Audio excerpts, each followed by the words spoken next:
Today, we're here at the Santa Fe School of Cooking with Chef Noe Cano. Noe has actually been a chef here with the School of Cooking for 19 years, right, 19 Chef? years already. In fact, you're going to be celebrating your 19th anniversary very shortly. Correct. And we're here today to let Chef kind of walk us through making tamales. And for those of you who don't know, tamales are the perfect holiday culinary gift.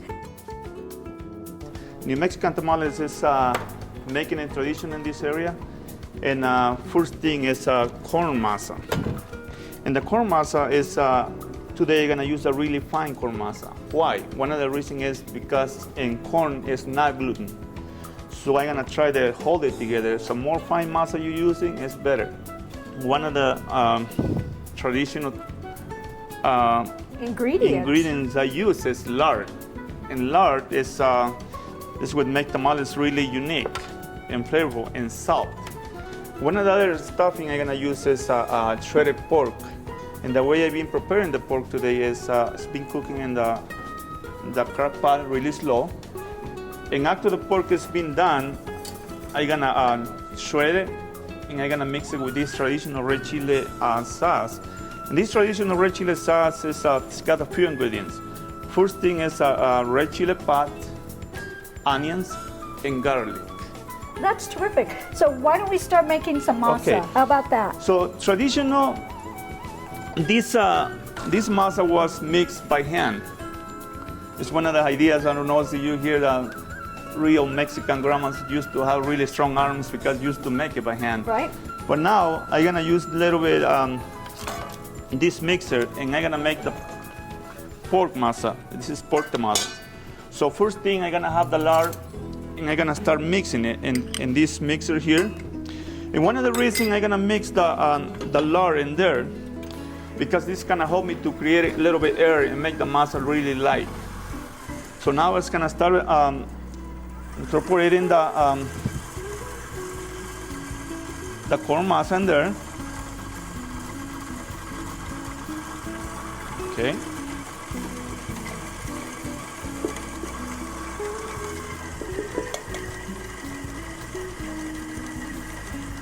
All right, we're starting to get in there. And now I'm gonna mix a little bit of red chili sauce. Now you have to be careful about how much chili you put in there. Okay, the idea in Santa Fe School Cooking, when you're making tamales or using different kind of peppers and different recipes, is to show people how you use peppers. It's not to kill in the heat. All right? So moderation. Moderation. All right? So now I'm gonna have maybe a quarter cup of red chili sauce. You can see how careful I'm measuring. Okay. Pork broth. You can add in slow. Okay, one other thing is how I know when this masa is ready. How's the consistency I'm looking for? So it's two different ways to know, to test this masa. Okay? So the pork broth adds another element of taste to it. And make it it more adds that richness. Flavor. Okay. For example, it's a two different ways to test the masa when it's ready. So you put a piece of masa and not stick in there, that's ready. Ah. Okay? And the other way to check the masa says ready, you can get a piece of masa from here and put it in a glass of water. See, this masa float in there. That means it's what I'm looking for. They have enough air and enough lard. I had never heard that before. So that piece seal all the way down, that means you have to whip it some more air.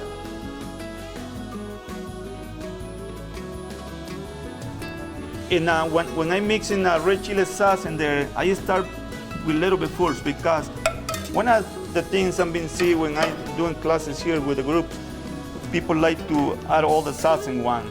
And one of the things I say, you can add more, but you cannot take it out. That's true. So you have to kind of build to it. Yeah.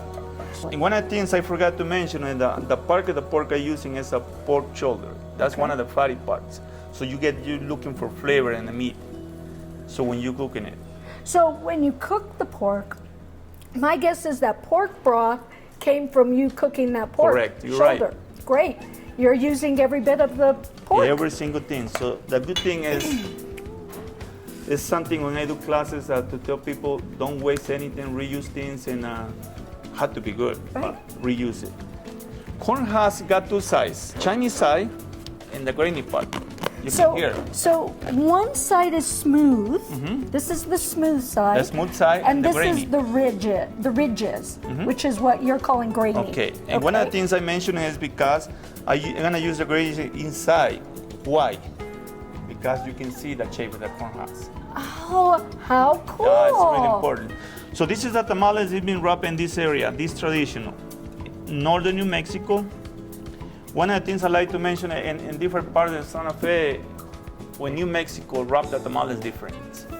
That's true. Even in Mexico and in different parts.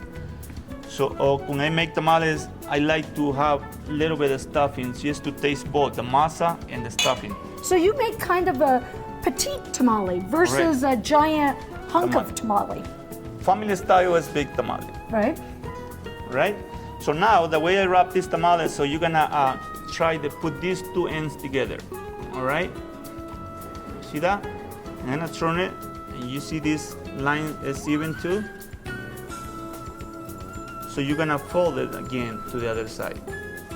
You see what I have my finger? Yes. So you're gonna take it out this extra part. Okay, and now you're gonna fold it. Oh, look how cute that looks. And this is a really simple folding tamale. You know, why? Some people ask me why you leave it open in this side. Okay, normally these tamales, the reason it's open in that side because when you cooking it and extending up. Okay, and that means you cooking and extending up. That's nothing is gonna drip. That makes sense. All right. So the steam can escape from the top, and it's cooking down. Correct. One of the steamers I have here is, I already have my tamales, and you can hear the little rattle noise in the pot. Why you hear that little noise? One of the reasons you hear that noise is because you have like 4 pennies in there. Pennies? Okay. Why are you putting pennies Okay, these in a pot? pennies, when you have water in there, the pot starts simmering. That make a rattle noise. That means you had water. You can tell Christmas is coming already. Oh, yes. I'd like to find those under my Christmas tree. All right, I'm gonna remember. Okay, I need like a big thing of that red chili too. It's too beautiful. Chef, thank you so much. Oh no, It thank is you. really delicious. Really, I'm speechless, and I don't become speechless very often, so those tamales are fabulous. So we've kind of whetted your appetite for tamales here in northern New Mexico. And if you want to become that professional tamale maker like our wonderful Chef Noe here, the Santa Fe School of Cooking provides tamale making classes all through the season. So bring your families, bring friends, bring visitors, and have Chef Noe Cano teach you all about the fine art of making tamales. Thank you, Chef. Oh, thank you. Thank you for coming to Santa Fe School of Cooking, and I hope you see you soon again. Thank you. Well, thank you.